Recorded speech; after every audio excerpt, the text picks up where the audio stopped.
Hey guys, it's Dr. Berg here. I wanted to touch on the difference between eating raw vegetables and cooked vegetables. First of all, the purpose of eating vegetables is to get the vitamins and the minerals that you need from a good source. Okay? Now, when something is raw versus cooked, the difference is raw has enzymes in that vegetable. Enzymes are very, very good for you, and that helps break down the food, and it gives you great properties, health properties. But the problem is that many people are missing the normal enzymes that the pancreas is supposed to release to be able to digest some of these fibers in the vegetable. For example, if I consume broccoli, it will cause serious pain in my intestinal tract. I can consume cabbage all day long, I could do kale, but broccoli, for some reason, tears me up. So that's not necessarily an allergy, it's a missing enzyme that creates inflammation. And I'll feel like I have a cramp for the next hour, so it's very uncomfortable.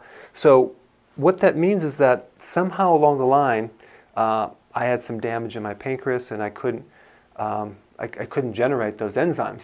So that's one thing, but there's other things too. If your stomach has low acid, and the way you know your stomach has low acid is that you have indigestion, like you eat food, it gets stuck there.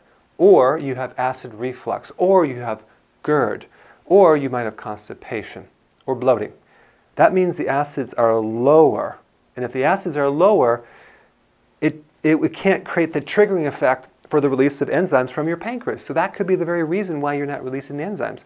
Because when I was in college, grad school, I was taking the Rolaids because I had heartburn like crazy. Little did I know that was caused by not enough acid from all the stress that I was going through.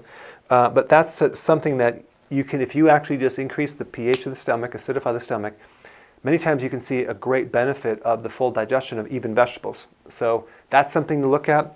The next thing is that you have low good bacteria in your gut.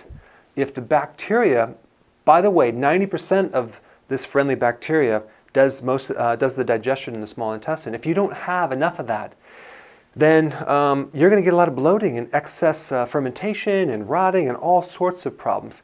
But these microbes are the things that make enzymes for these fibers. In other words, they live on fiber.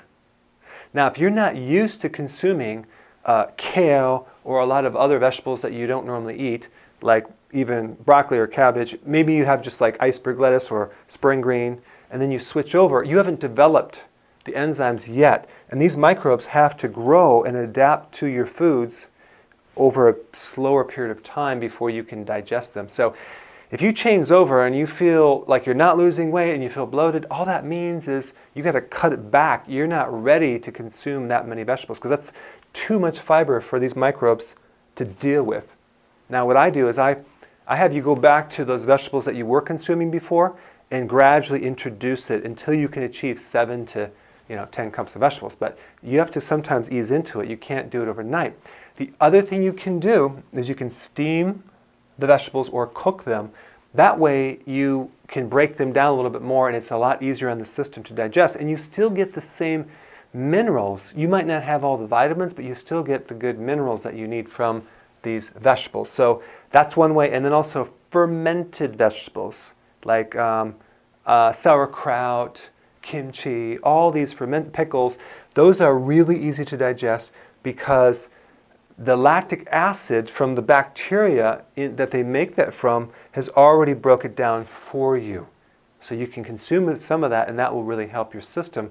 But again, some people can't tolerate too much. So what I like to do, go for some raw, but try not to go too much to the point where you feel bloated. So you have to adjust that, adjust the amount of raw vegetables until you have no bloating, okay, and no side effects. But again, we have to slowly go into this. Make sure you maybe increase your acidity in your stomach, maybe use a probiotic to start building it up, or just start off slowly introducing over time so you can develop your own microbes and your body can adapt to that situation, okay?